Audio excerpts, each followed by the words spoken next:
noite! Oi, gente! Olá, todo mundo que já conectou aí, que já está assistindo. Muito bem-vindos!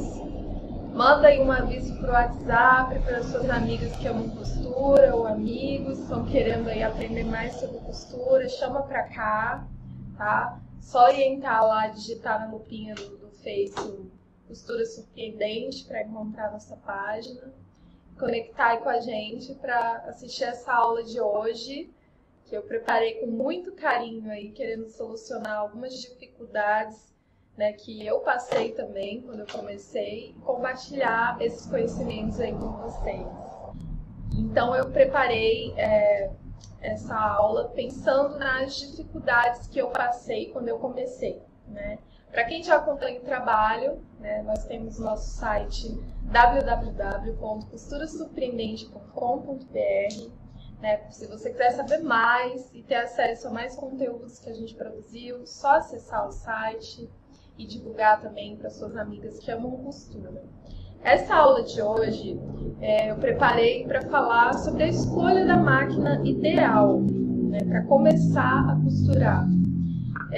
E eu pensei em fazer esse tema, gravar sobre esse tema, porque quando eu comecei, eu tive essa dificuldade. Mesmo frequentando cursos, conversando com pessoas que já eram da área, eu encontrava dificuldade de saber mais sobre os equipamentos, né? E até tomei um susto, fiquei meio decepcionada quando eu descobri que uma máquina só não ia resolver a minha vida, que depois eu ia ter que comprar outra que fazia isso, que fazia aquilo, que na minha cabeça era só uma máquina para tudo, né?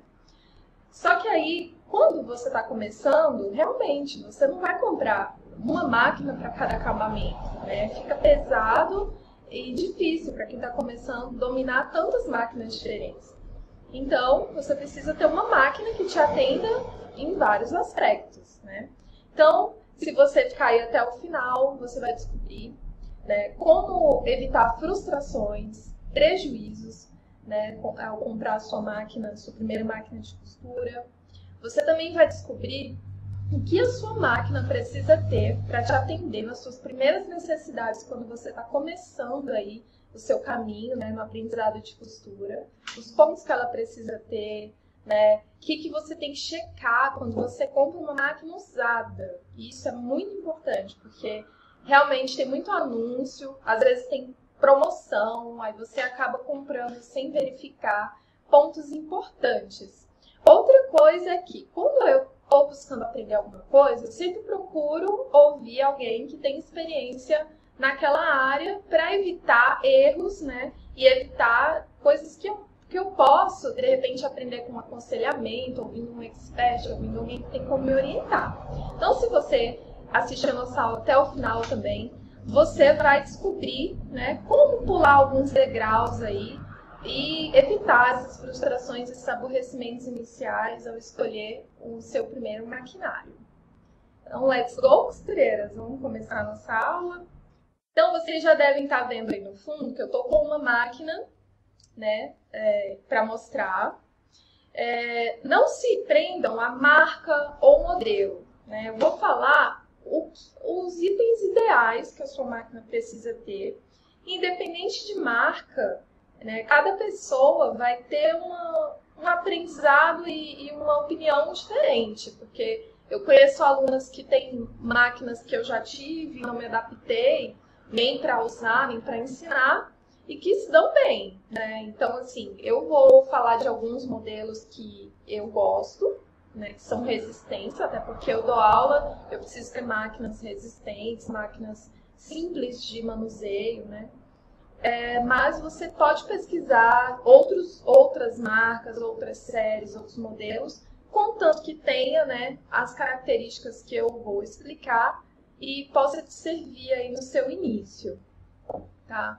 A primeira coisa, assim, que eu tenho para falar é que quando eu comecei, eu tive a sorte de comprar uma máquina que era uma edição da Singer, né, um pouco mais antiga que essa que eu estou mostrando, que era a Singer Facilita. E até hoje eu falo muito bem dessa máquina e teve outras edições, né, até hoje eles ainda lançam essa série. Porque é uma máquina muito intuitiva, uma máquina muito fácil de mexer e que tem tudo o que você precisa para começar e mais um pouquinho até. Para quem faz costura criativa, faz outras coisas, não faz só roupa, ela também vai atender muito bem. E uma das coisas que eu acho legal nessa edição, tanto a Facilita da Singer quanto a Janome, algumas séries da Janome, é a força que elas têm, né? Costuram até materiais mais grossos, né? Porque geralmente máquina doméstica não costura tantas camadas, não costura todo tipo de material. Né? Então, eu vou começar falando sobre os pontos, né? Os principais pontos que a sua máquina precisa ter para o seu início na costura. Aqui eu estou com a minha Facilita, uma das máquinas que eu tenho aqui no meu ateliê. E essa é a Facilita Premium, mas desde que seja Facilita, já é uma máquina bem legal de você ter aí, né? Vamos mostrar mais pertinho, né? Para vocês verem como é que é essa máquina.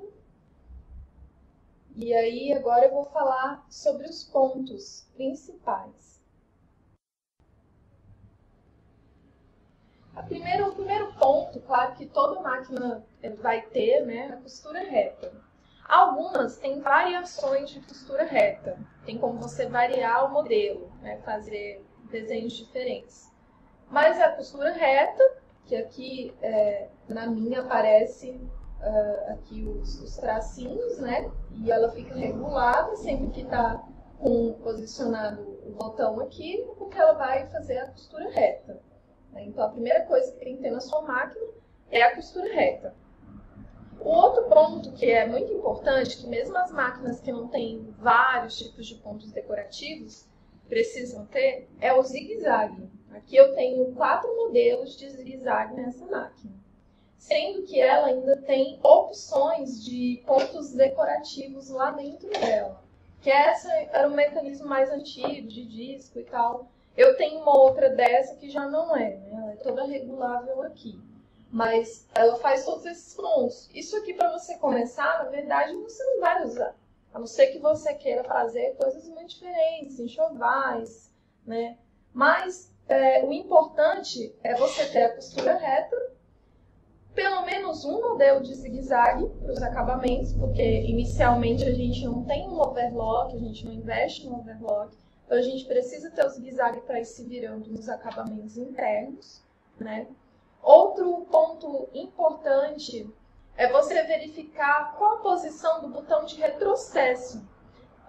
Na Facilita, em outros modelos também, a gente tem esse botão, que é bem aqui, né, onde fica o regulador do tamanho de ponto, tem o botão que faz o retrocesso.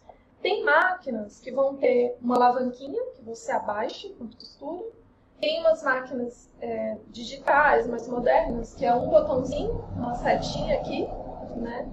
E isso aí vai variar, mas geralmente, principalmente as mais antigas, o retrocesso é aqui nesse botão. Né? Então, todas têm, mas o que é importante você observar é a posição desse retrocesso. Se vai ficar legal para você essa posição, para sua coordenação, né?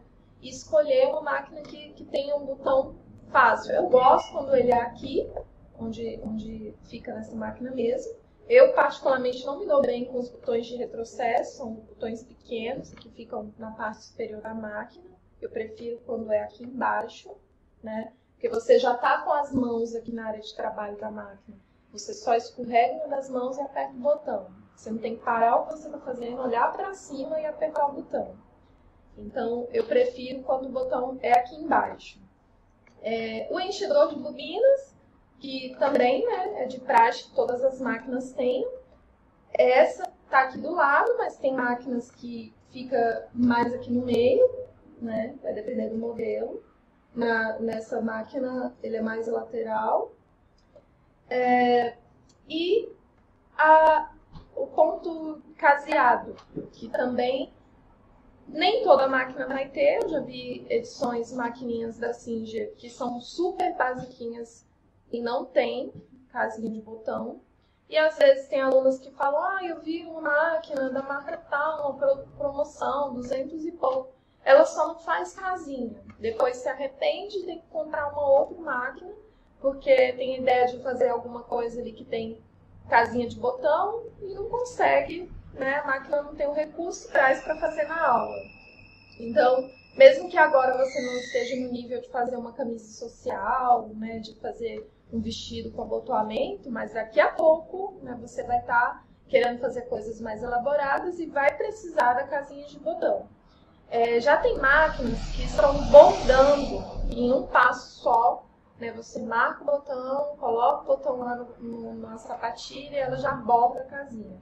Eu tentei um tempo usar, eu não me adaptei com essas máquinas mais digitais, porque elas dão problemas de configuração, elas dão problemas que o técnico, que geralmente arruma as máquinas normais, não conseguem resolver. E eu acabei tendo que vender, né? A minha intenção era justamente bordar a casinha mais rápido.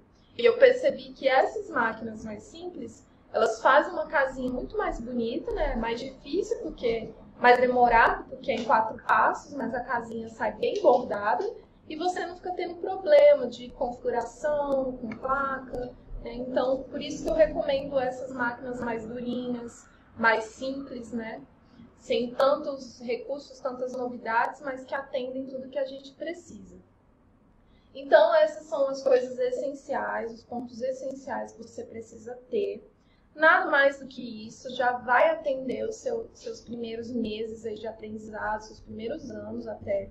Eu já fiz muita coisa, assim, com uma máquina como essa, e já estive em ateliê, assim, que comercializa e muitas vezes usa máquinas como essa nos seus vestidos de festa e atende muito bem, né? Não, às vezes a gente menospreza uma máquina de costura doméstica, acha que é limitada quando não é uma máquina que tem força, mas se você escolher bem, eu recomendo a Facilita da Singer, a Janome, tem várias séries dela que são bem legais, fortinhas, né? Eu particularmente não me adaptei com o Elgin, né? Outras marcas que são aí novas.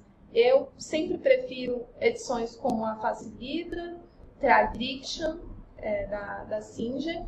Tem outras máquinas mais simples, né, que a Promise. A Promise tem esse problema que eu usei o caseado, o ponto caseado não gostei muito, mas é a Facilita e a Tradiction da Singer.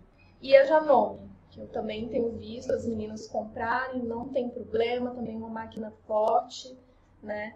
Brother já usei, mas tem essa questão de que a maioria das máquinas da Brother agora vem com esses recursos digitais, né? Tem aquele painelzinho digital, eu já não me simpatizo muito, porque costuma dar problemas que os técnicos comuns não resolvem. Aí você tem que ficar correndo atrás de autorizada, esperando para essa chegar pelo correio, aí não é legal. Então são essas que eu recomendo. Agora eu vou dar algumas dicas sobre como você deve escolher, né, analisar uma máquina usada. Se você resolver olhar uma máquina usada, hoje a gente tem aí várias páginas de venda e troca, né, no próprio Facebook, vários grupos. E eu gosto, assim, quando estou renovando meu maquinário, de dar uma olhada nos anúncios de máquinas usadas. Já me dei bem, já me dei mal, né? Quando eu me dei mal foi justamente porque eu não testei. Mas se você observar tudo isso que eu vou falar e testar esses recursos, você provavelmente vai estar bem com a máquina, vai conseguir escolher uma boa máquina. Claro que quando você compra uma máquina usada, a primeira coisa que você tem que fazer é uma manutenção, né? E pagar uma manutenção, coisas básicas, graxa, óleo, verificar, né, se não tem nenhuma pecinha interna, porque olhando, às vezes, a gente não percebe nenhum dano, mas as principais coisas que você mesmo pode observar, eu vou explicar agora. Aproveita, deixa a sugestão aí no comentário, tá? Nos comentários, se eu falei em alguma coisa e você ficou com alguma dúvida. É legal porque nos próximos lives a gente tira essas dúvidas. Para comprar uma máquina usada, você tem que observar primeiro a integridade dessas peças principais. Vamos dar um zoom aqui, Alexandre.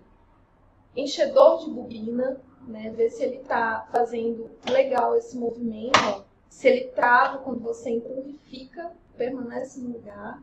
quando você traz ele de volta, se ele vem, ele tem que dar esse estralinho, sabe? De que tá bem firme.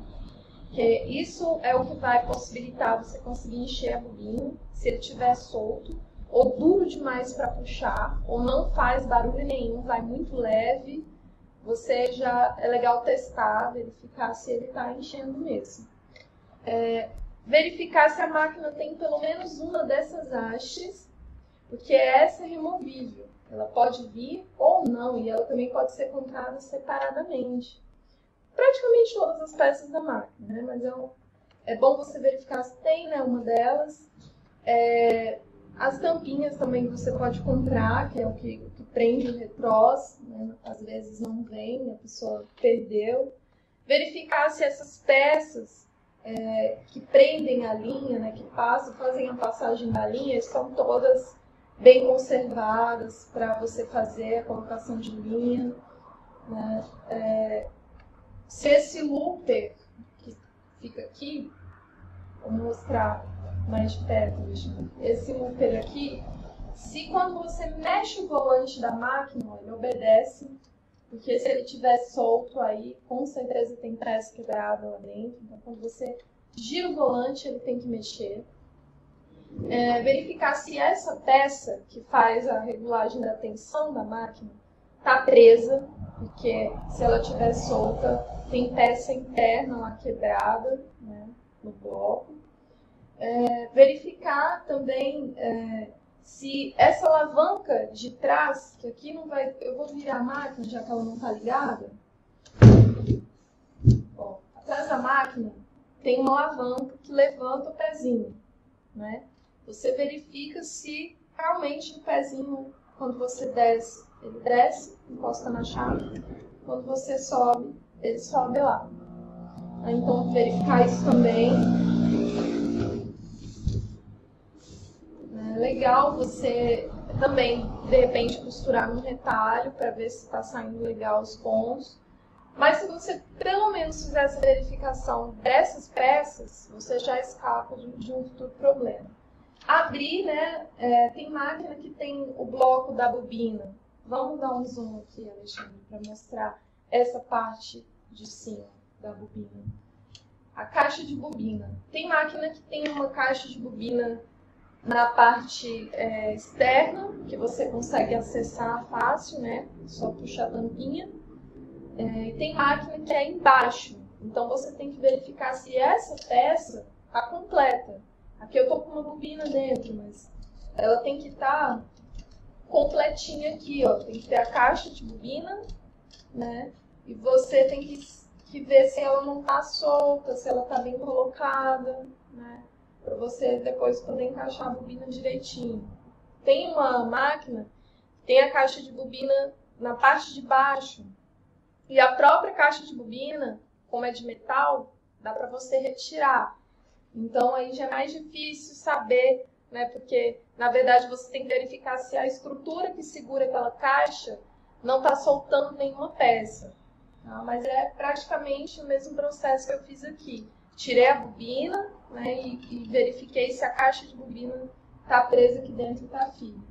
Então, com a máquina desligada, esses são os pontos importantes que você deve observar.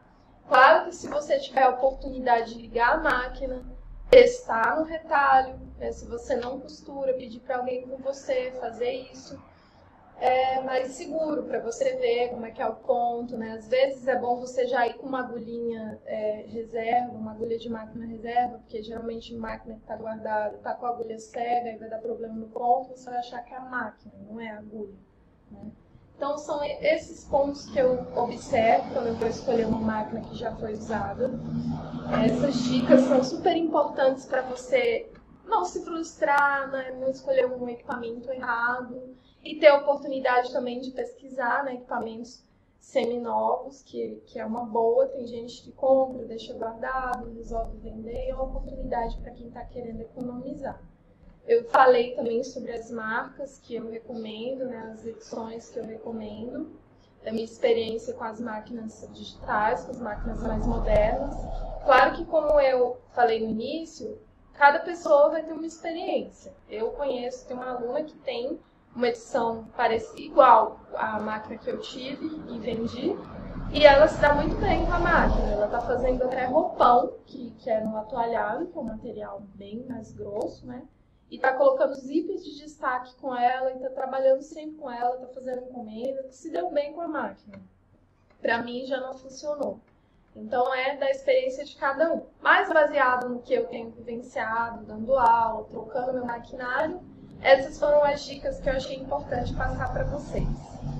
Agora eu vou pedir para você dar uma olhada nos comentários, que vai ter um link, né? Se inscreve lá na aula que a gente vai fazer no dia 5 de dezembro.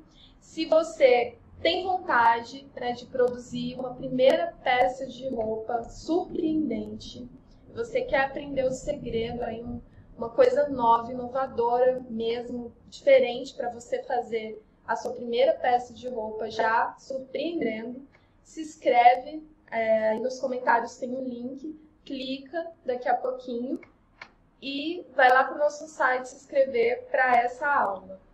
Então, se você quer descobrir como fazer, como produzir uma primeira peça surpreendente, clica no link, aí depois que terminar a live, e faz a sua inscrição para não esquecer, que é no dia 5 de dezembro, ainda tem um tempinho. Gratuita também, tá? E é uma aula gratuita. Imagina, você aprender o segredo de produzir uma primeira peça surpreendente sem gastar um centavo. Então, é só o seu interesse, o seu tempo de estar aí com a gente para você descobrir os segredos aí da sua primeira costura surpreendente. Agora, meninas, é muito importante, se tiver menino aí assistindo também, dá um oi pra gente. É muito importante vocês compartilharem, né, também. Compartilhe com aquela sua amiga que ama costura, que com certeza você vai estar dando presente para ela, né? Falando de algo bacana, que é do interesse dela, e ainda dando a oportunidade dela ficar sabendo de uma próxima aula, que também vai ser gratuita.